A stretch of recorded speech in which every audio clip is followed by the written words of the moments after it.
नमस्कार, मैं आपके साथ विभा उपाध्याय और आप देख रहे हैं न्यूज़ 18 बिहार झारखंड का डिजिटल प्लेटफॉर्म। पश्चिम बंगाल की राजनीति इन दिनों जिस मोड़ पर खड़ी नजर आती है, वहां हर दिन कोई ना कोई नया घटनाक्रम जरूर सामने आ जाता है। तृणमूल कांग्रेस यानी टीएमसी के अंदर चल रही कथित बगावत और सांसदों की नाराजगी के बीच रविवार को दिल्ली एयरपोर्ट पर एक ऐसा दृश्य देखने को मिला जिसने राजनीतिक बहस को और ज्यादा तेज कर दिया। टीएमसी की चर्चित सांसद और पार्टी की पूर्व युवा इकाई अध्यक्ष सायुनी घोष जब दिल्ली एयरपोर्ट से बाहर निकल रही थी, तभी वहां मौजूद पत्रकारों से जब बातचीत और सवाल जवाब का दौर शुरू हुआ। सवाल पूछे गए। सवाल साधारण नहीं था, बल्कि सीधे उनकी राजनीतिक विश्वसनीयता और पुराने बयानों से जुड़े हुए थे। पत्रकारों ने सायुनी घोष से पूछा कि कुछ समय पहले उन्होंने सार्वजनिक तौर पर यह कहा था कि वो राघव चड्ढा की तरह दल बदलू नहीं है, लेकिन अब खबरें हैं कि उन्होंने खुद टीएमसी का साथ छोड़ दिया है। ऐसे में उनके पुराने बयान और मौजूदा राजनीतिक कदम के बीच विरोधाभास को कैसे देखा जाए। लेकिन इस सवाल का जवाब देने के बजाय सायुनी घोष ने सिर्फ इतना कहा, मैं आपको जवाब देने के लिए बाध्य नहीं हूं, मैं जवाब नहीं देना चाहती। इसके बाद जब पत्रकारों ने दोबारा सवाल किया कि अगर वो जवाब नहीं देना चाहती, तो फिर उन्होंने पहले दूसरों पर दल बदलू होने के आरोप क्यों लगाए, तब भी उन्होंने कोई प्रतिक्रिया इस पर नहीं दी और सीधे अपनी कार में बैठ गईं। हालांकि ये घटना कुछ सेकंड की थी, लेकिन इसका राजनीतिक संदेश काफी बड़ा माना जा रहा है। आखिर सायुनी घोष चर्चा में क्यों है? सायुनी घोष कभी टीएमसी के युवा चेहरे के रूप में देखी जाती थी। पार्टी की युवा इकाई के अध्यक्ष के तौर पर उन्हें ममता बनर्जी की सबसे भरोसेमंद नेताओं में गिना जाता था।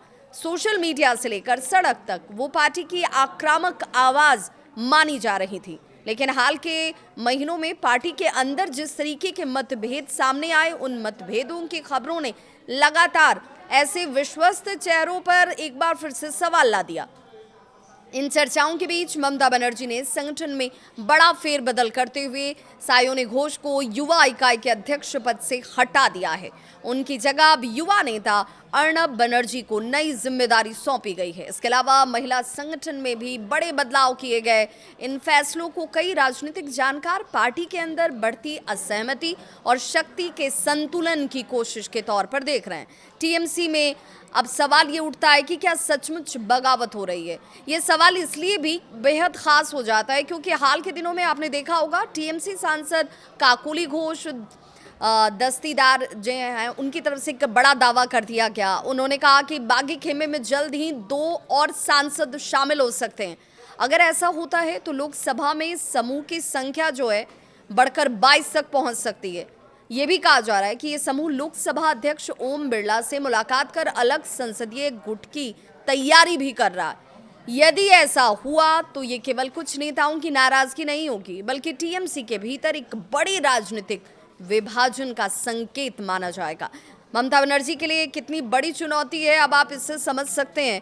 पिछले 1 दशक से पश्चिम बंगाल की राजनीति में ममता बनर्जी और टीएमसी का दबदबा रहा, लेकिन चुनावी चुनौतियों, संगठनात्मक बदलावों और लगातार बढ़ती आंतरिक असहमति ने पार्टी नेतृत्व के सामने नए सवाल जरूर खड़े कर दिए।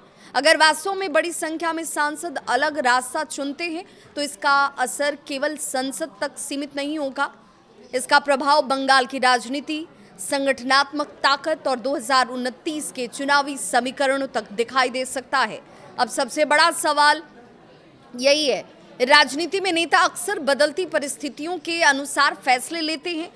ये आपने कई बार देखा होगा। लेकिन जब कोई नेता अपने पहले दूसरों पर दल बदल का आरोप लगाए और बाद में खुद उसी आरोप का वो सामना करने लगे, तो जनता जवाब जरूर मांगती है। यही वजह है कि दिल्ली एयरपोर्ट पर पूछा गया एक सवाल अब सोशल मीडिया और राजनीतिक गलियारों में चर्चा का विषय बन गया है। क्या सायुनी घोष को अपने पुराने बयानों पर जवाब देना चाहिए था? क्या टीएमसी के भीतर सचमुच बड़ा असंतोष पनप रहा है? क्या ये केवल संगठनात्मक बदलाव है या फिर बंगाल की राजनीति में किसी बड़े राजनीतिक भूचाल की शुरुआत है? आपकी क्या है राय? कमेंट सेक्शन में अपनी राय प्रतिक्रिया के तौर पर जरूर दें।